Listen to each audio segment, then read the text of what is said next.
জগৎ মোট চারটি। এক নাম্বার জগতের নাম হলো রূহের জগৎ, যে জগতে আমরা ছিলাম। দ্বিতীয় নাম্বার জগৎ হলো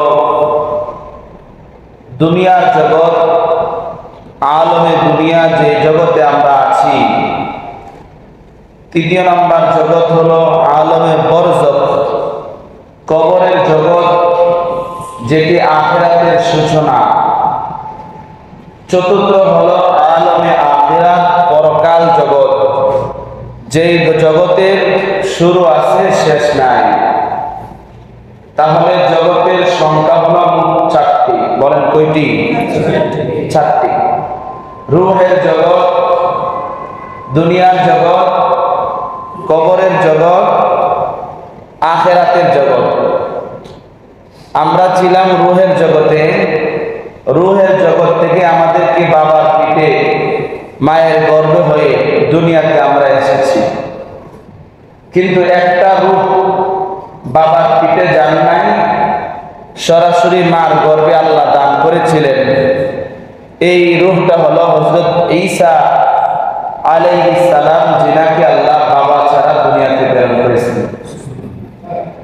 রূহের জগৎ থেকে আমরা বাবার পিঠে গিয়েছিলাম, তার মায়ের পেটে, কিন্তু হযরত ঈসা আলাইহিস সালাম ডাইরেক্ট রূহটাকে আল্লাহ মার গর্ভে দিয়ে দিয়েছেন।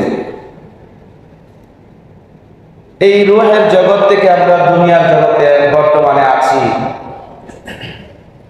দুনিয়ার জগতের পরে যে জগতে আমরা যাব, এটাকে বলা হয় আলমে বরজখ। কোরআনে কারীমে আল্লাহ রাব্বুল আলামিন স্পষ্টভাবে বলেন, ওয়া মিন ওয়ারাইহিম বারযাখুন ইলা ইয়াউমি ইউবআসুন। তাদের পিছনে একটা জগৎ আছে, এটা হলো বারযাখের জগৎ। যেই বারযাখের জগৎ ছাড়া কেউ আখিরাতের জগতে যেতে পারে না। এই বারযাখের জগতের আলোচনা কোরআন এবং হাদিসের সমষ্টিগত। আল্লাহ তাআলা ইরশাদ ফরমাইছেন, ইউসাব্বিতুল্লাহুল্লাযীনা আমানু বিল কওলিস সাবিতি ফিল হায়াতিদ দুনিয়া ওয়া ফিল আখিরাহ। নিশ্চয় যারা ঈমানওয়ালা তাদেরকে আল্লাহ দুনিয়ার জীবনেও ঈমানের উপরে অটল রাখবেন, এবং ফিল আখিরাহ ফিল কবরি ইনদা সুআল, কবরে যখন তাকে সুয়াল জবাব করা হবে তখনও আল্লাহ তাকে ঈমানের উপরে অটল অবিচল রাখবেন। বলেন সুবহানাল্লাহ।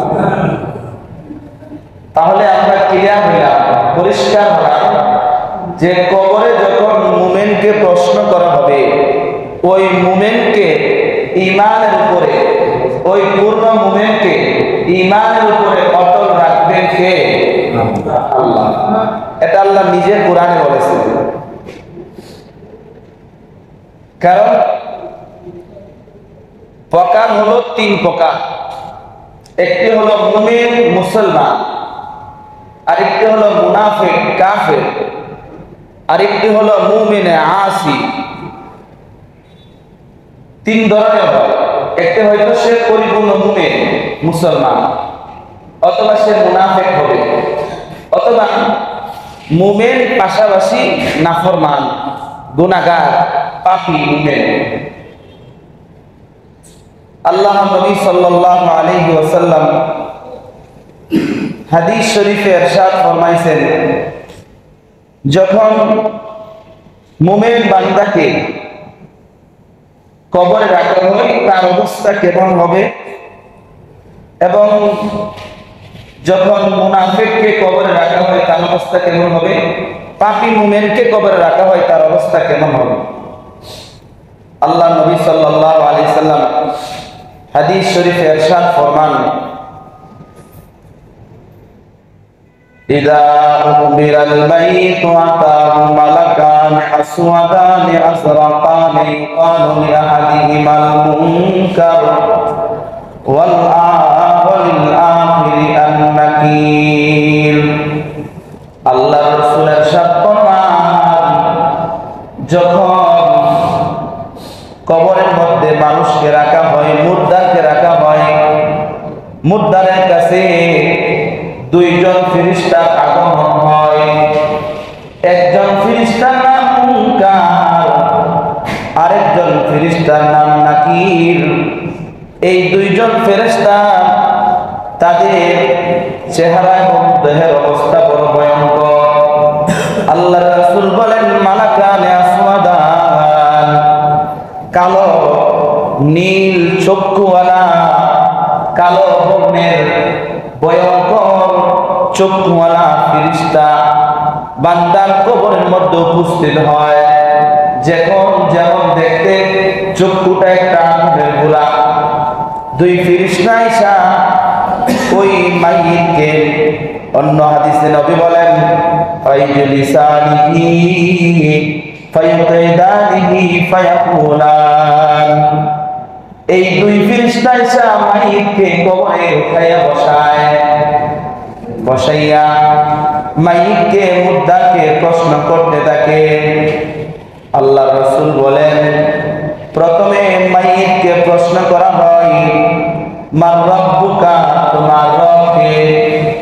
দ্বিতীয় প্রশ্ন করা হয়, ওমা দীনুকা, তোমার দিন কি? তৃতীয় প্রশ্ন করা হয়, ওমান হাযার রাজুল আল্লাযী বুইসা ফীকুম। তিন নাম্বার প্রশ্ন করা হয়, ওই লোকটাকে, যেই লোকটাকে তোমাদের কাছে প্রেরণ করা হয়েছিল। ওই লোকটাকে, যিনাকে তোমাদের কাছে প্রেরণ করা হয়েছিল, তুমি কি ওই লোকটাকে চিনো? তোমার পরিচয় কি তার সাথে ছিল? আল্লাহ রাসূল সাল্লাল্লাহু আলাইহি ওয়াসাল্লাম বলেন, যদি লোকটা মুমিন হয়, যদি লোকটা নেককার মুমিন হয়, মুসলিম হয়, ঈমানে কামিল তার থাকে, তখন সঙ্গে সঙ্গে সে বলতে থাকে, রব্বি আল্লাহ, নবী মুহাম্মদ সাল্লাল্লাহু আলাইহি ওয়াসাল্লাম, দীনি আল ইসলাম, মুত্তাফাকুন আলাইহি। বুখারী এবং মুসলিম শরীফের হাদিস। আল্লাহ রাসূল বলেন, মুমিনে কামিল, পূর্ণাঙ্গ মুমিন, পূর্ণাঙ্গ মুসলমান, সে সঙ্গে সঙ্গে বলতে থাকে, রব্বি আল্লাহ, আমার রব হলো আল্লাহ, দীনি আল ইসলাম, আমার দিন হলো ইসলাম, ওয়া হাদা নবী মুহাম্মদ সাল্লাল্লাহু আলাইহি ওয়াসাল্লাম, তিনি হলেন আমার নবী মুহাম্মদুর রাসূলুল্লাহ সাল্লাল্লাহু আলাইহি ওয়াসাল্লাম। বলেন সুবহানাল্লাহ। মুমিনে কামিল,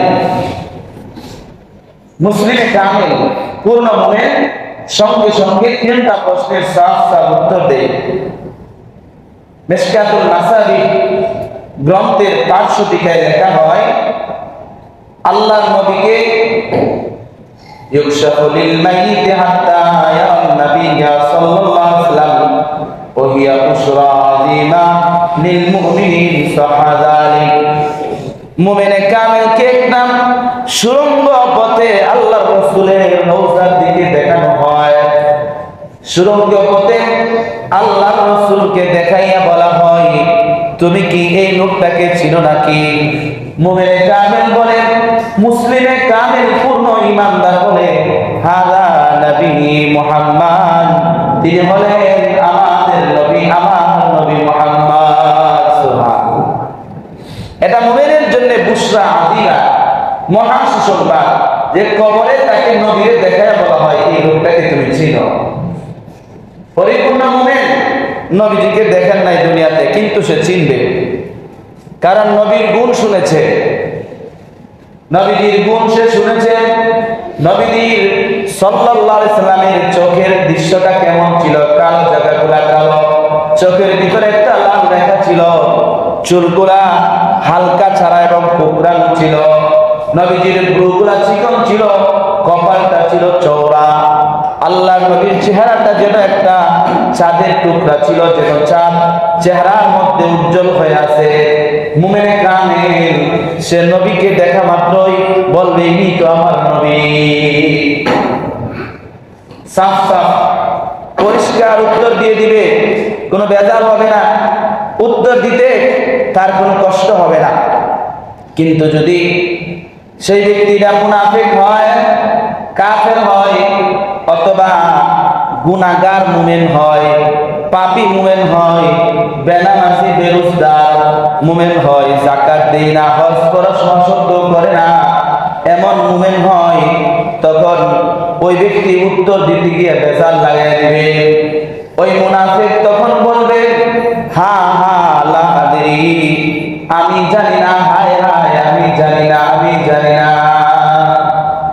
যখন নবীজির কথা বলা হবে তখন সে বলবে, আমিও তা বলি যা মানুষেরা বলতো, কুনতু আকুলু কামা ইয়াকুলুন নাস, আমি তাই বলি যা মানুষেরা বলতো। নবীরে চিনবে না, তখন সে উত্তর দিতে পারবে না, তখন তার কবরের অবস্থা কি হবে?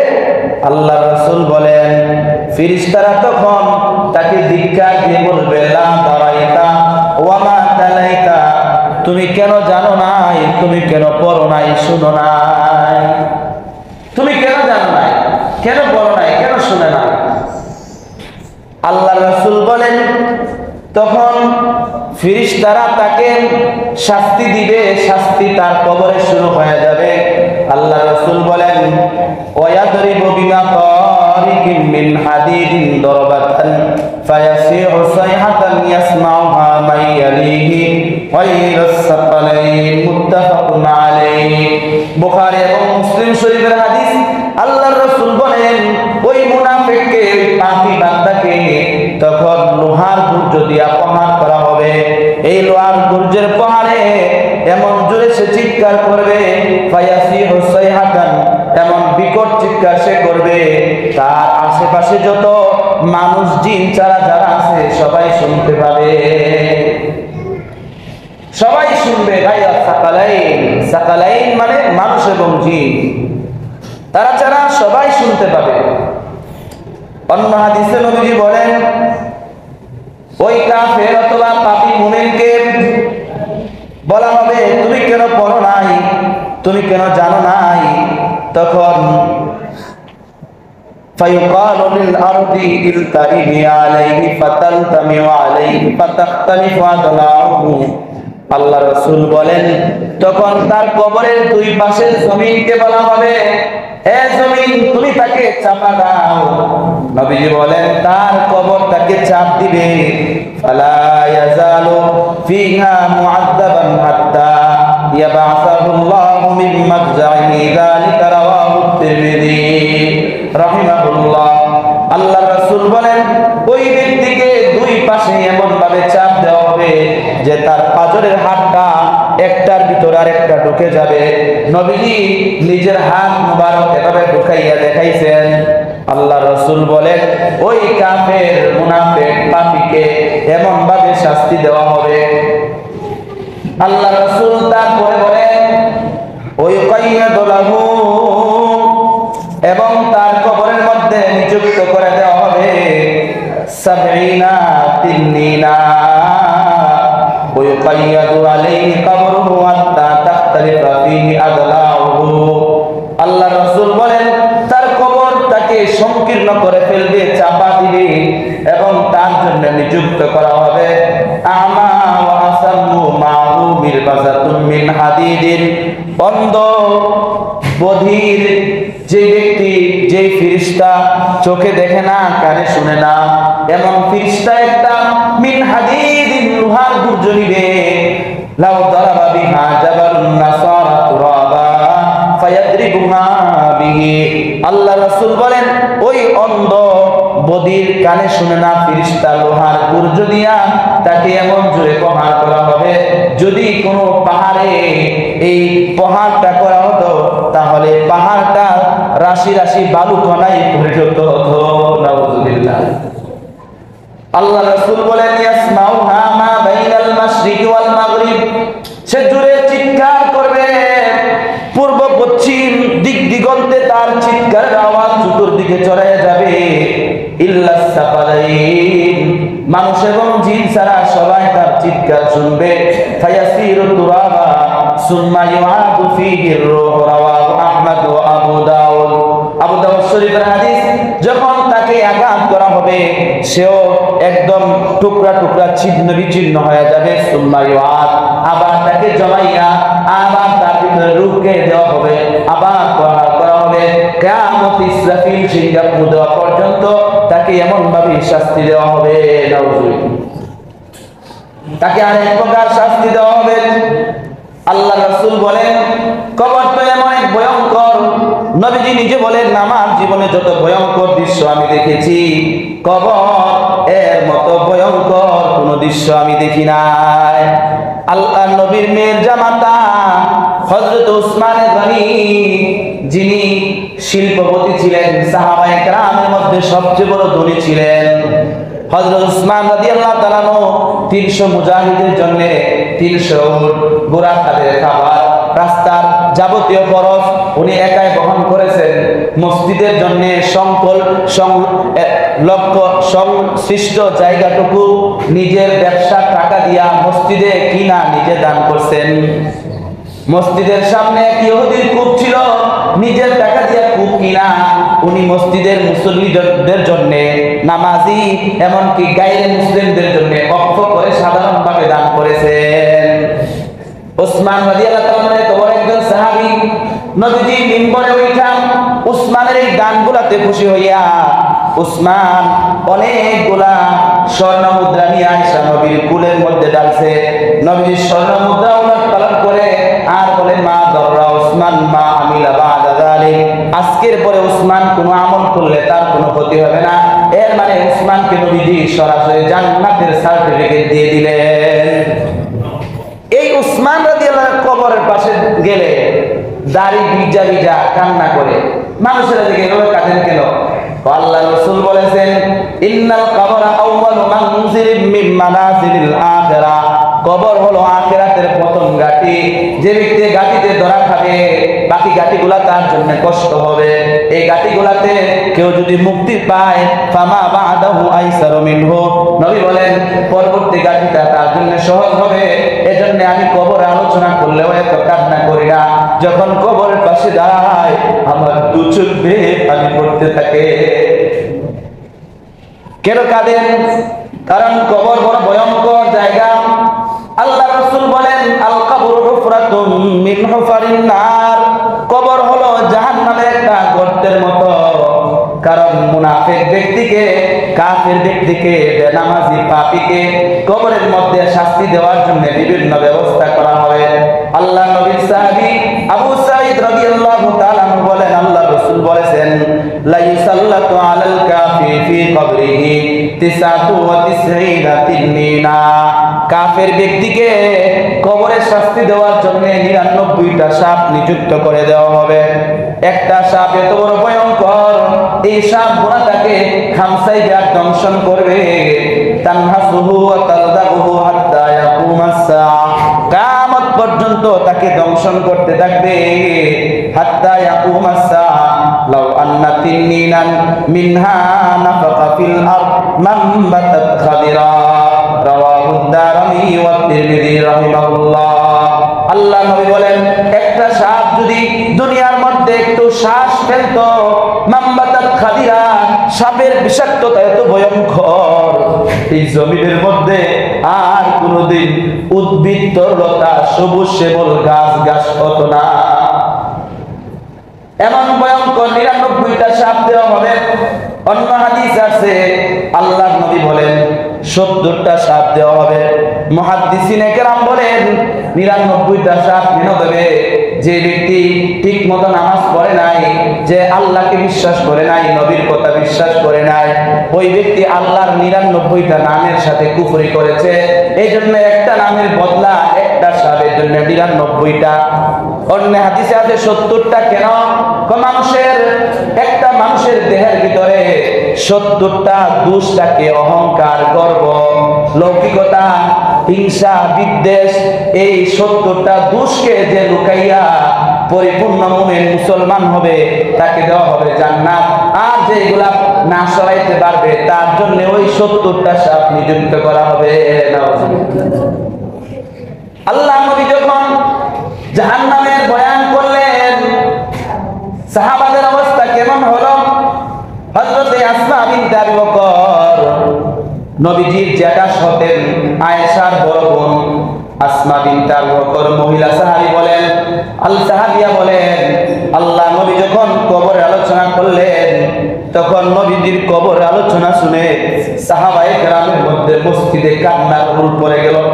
সাহাল মুসলিমুন ইফতানু ফিহাল কব ফালাম্মা যাকারা যালিক দাজ্জাল মুসলিমুনা দাজ্জাতান।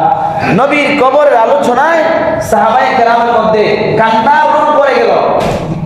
সাহাবায়ে কেরাম কান্না করতে রইলেন।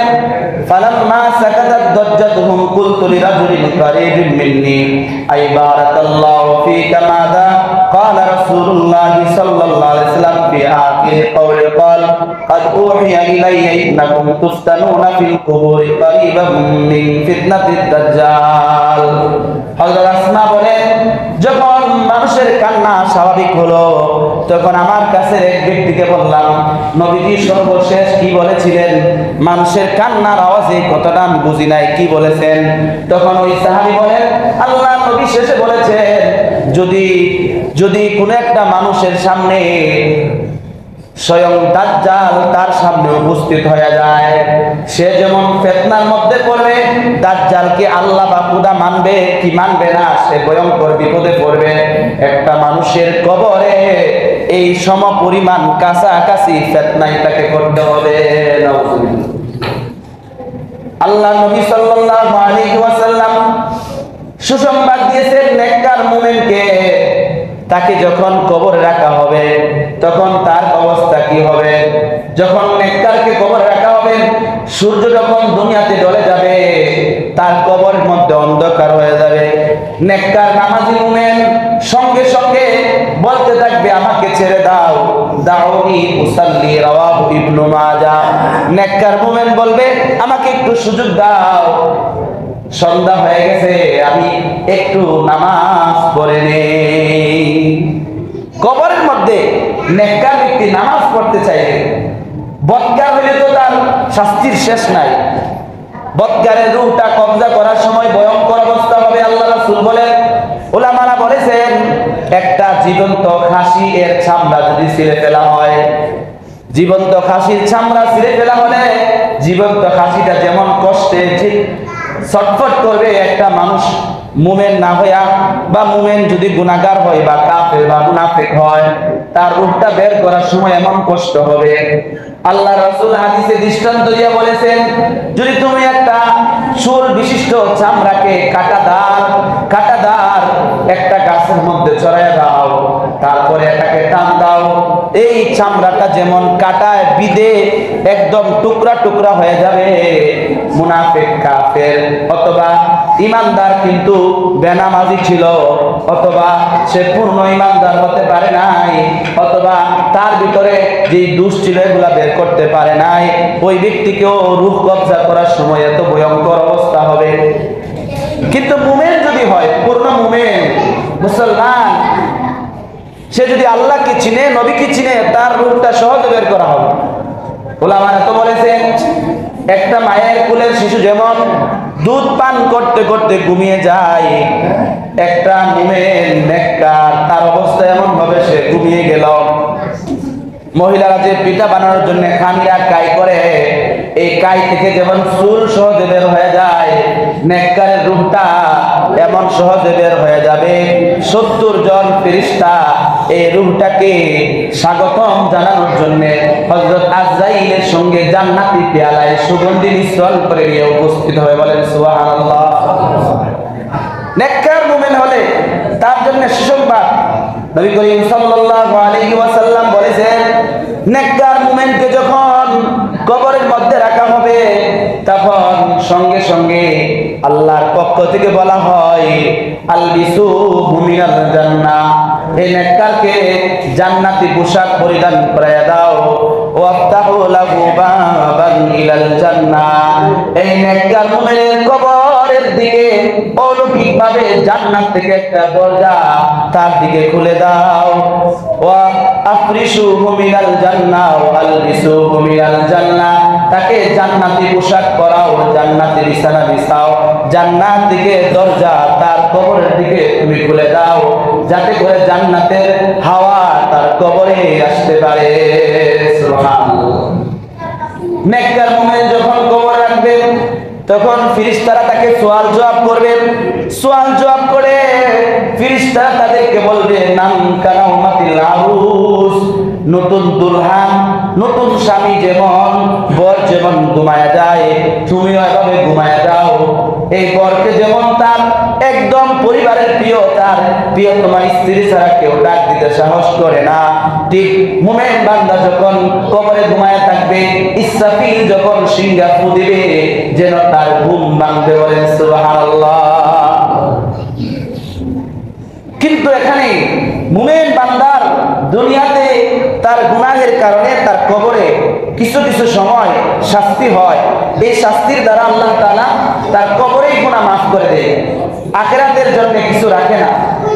যেমন নবী করিম সাল্লাল্লাহু আলাইহি ওয়াসাল্লামের একজন সাহাবী ছিলেন, এই সাহাবী উঁচু মাপের একজন সাহাবী ছিলেন, হযরত সাদ রাদিয়াল্লাহু তাআলা।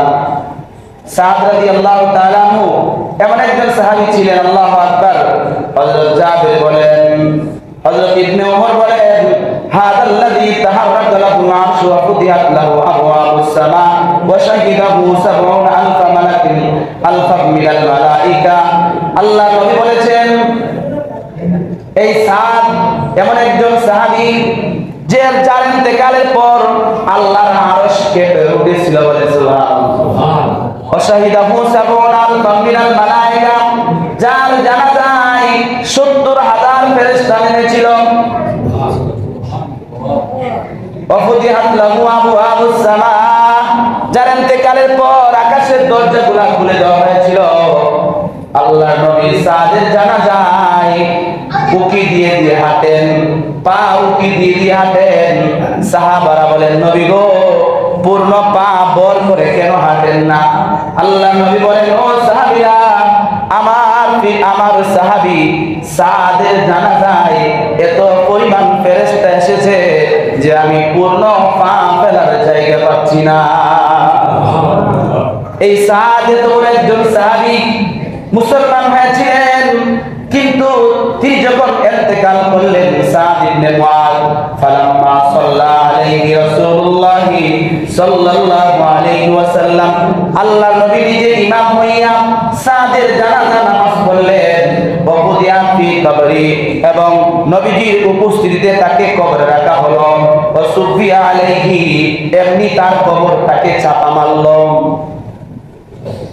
এত বড় একজন সাহাবী, এত মর্যাদা, উনারে কবরে চাপা মারছে। আল্লাহ নবীর চেহারা পরিবর্তন হয়ে গেছে। আল্লাহ নবী সাল্লাল্লাহু আলাইহি ওয়াসাল্লাম সঙ্গে সঙ্গে বললেন, সাব্বাহনা তাবিলান সুম্মা ক্বাল কাব্বির ফাকাব্বারনা। আল্লাহ নবী বললেন, ও সাহাবীরা, তোমরা সকলে সুবহানাল্লাহ পড়ো। সাহাবীরা বললেন, আমরা পড়তে লাগলাম। একটু পরে নবী বললেন, তোমরা তাকবীর পড়ো, আল্লাহু আকবার, আমরা পড়তে লাগলাম। তখন ফাকিলা ইয়া রাসূলুল্লাহ সাব্বাহতা সুম্মা কাব্বারতা, নবী গো, সুবহানাল্লাহ আল্লাহু আকবার কেন বললেন? ক্বাল, আল্লাহ নবী বলেন, লাকাদ তাদায়াকা আলা হাদাল আবদি সালিহি কবরুহু হাত্তা ফারাজাহুল্লাহু আনহু, রাওয়াহু আহমদ। আল্লাহ নবী বলেন, আমার এই সাহাবী সাদ একজন নেক বান্দা ছিল। এই নেক বান্দা হওয়া সত্ত্বেও তার কবরটাকে এমন চাপ দিছে, যখন আমরা মিলা তার জন্য সুবহানাল্লাহ পড়েছি, আল্লাহু আকবার পড়েছি, এই সুবহানাল্লাহ আল্লাহু আকবার বরকতে আল্লাহ তাকে মাফ করে তার কবরটাকে চাপ দেওয়া ছেড়ে দিয়েছে। প্রশ্ন হলো, এত মর্যাদাওয়ালা সাহাবী, ৭০,০০০ ফেরেশতা ওনার জানাজায় আসলো, আকাশের দরজা খুললো, আল্লাহর আরশ কেঁপে গেল, সাদ ইবনে মুআয ওনাকে কবর কেন চাপা দিল? মুহাদ্দিসিনে কেরাম হাদিসের ব্যাখ্যায় বলেন, প্রত্যেক ভালো মানুষের কিছু গুণ তাকে যেমন দোষও ডাকে, দোষে গুণে নিলেই মানুষ মাত্রই ভুল করে। এই সাদ ইবনে মুআজ হয়তো তার জীবনে কোনো ভুল করেছিল, এই ভুলের প্রায়শ্চিত্ত আল্লাহ তাআলা এই ভুলের অপরাধের যে শাস্তিটা এটা কবর পর্যন্ত দিয়েই শেষ করেছেন, যাতে করে আল্লাহ আখিরাতে নবীর সঙ্গে জান্নাতে তাকে উচ্চ আসন দিতে পারেন। এই জন্য এই শাস্তিটা এখানেই দিয়ে তাকে শেষ করেছেন। সুবহানাল্লাহ। কারণ তিরমিজি শরীফের হাদিসে আল্লাহ রাসূল বলেছেন, মুমিন ব্যক্তি দুনিয়াতে যত গুনাহ করে হঠাৎ আল্লাহ বিপদে ফেলায় ওই গুনাহটা মাফ করে দেয়। মুমিন ব্যক্তি বিপদে পড়ছে মানে এক গুনার বিপদ, আরেক বিপদে পড়ছে আরেক গুনার বিপদ, বিপদে বিপদে তার গুনাহ মাফ করাইয়া, কিছু গুনাহ থাকলেও কবরে শাস্তি দিয়ে মাফ করাইয়া কিয়ামতের দিন আল্লাহ তাকে জান্নাতি হিসাবে উঠায় দেন। কবরে সওয়াল জবাব হয়, কিন্তু কিছু এমন মহান ব্যক্তি রয়েছেন যাদের কবরে সওয়াল জবাব নাই। কিতাবের মধ্যে লিখে তার মধ্যে এক নাম্বার হলো নবীগণ। নবীগণের কবরে কোনো সওয়াল জবাব নাই। যেই নবীরে আল্লাহ নির্বাচন করে পাঠাইছেন এই নবীরে আবার ফেরেশতায় কি জিগাইব। দুই নাম্বার হলো শুহাদা, সত্যিকার অর্থে যারা আল্লাহর জন্য জান দিছে ওই সমস্ত ব্যক্তিদের কবরে সওয়াল জবাব নাই। কি সওয়াল করব, সে তো নিজের জানই দিয়ে দিছে। তিন নাম্বার হলো আসদিকা, আবু বকর সিদ্দিক, চিরসত্যবাদী যারা, নবী এবং আল্লাহর যারা প্রিয় খাঁটি দিলের অধিকারী যারা, মান আতাল্লাহ বিকলবিন সালিম, স্বচ্ছ দিল নিয়া যারা সিদ্দিকিন হয় তাদের কবরে আল্লাহ সওয়াল জবাব করেন না। সওয়াল জবাব ছাড়াই তাদের কবরে আল্লাহ জান্নাত বানিয়ে দেন। আল্লাহ রাব্বুল আলামিন আমাদেরকে ওই সমস্ত নেক বান্দাদের অন্তর্ভুক্ত হওয়া, প্রথমে আমাকে আমাদের সবাইকে মাইকের আওয়াজ যতটুকু যাচ্ছি আমাদেরকে আল্লাহ রাব্বুল আলামিনের কথার উপর আমল করা এবং ওই সমস্ত বান্দাদের অন্তর্ভুক্ত করে দেন, বলেন আমিন।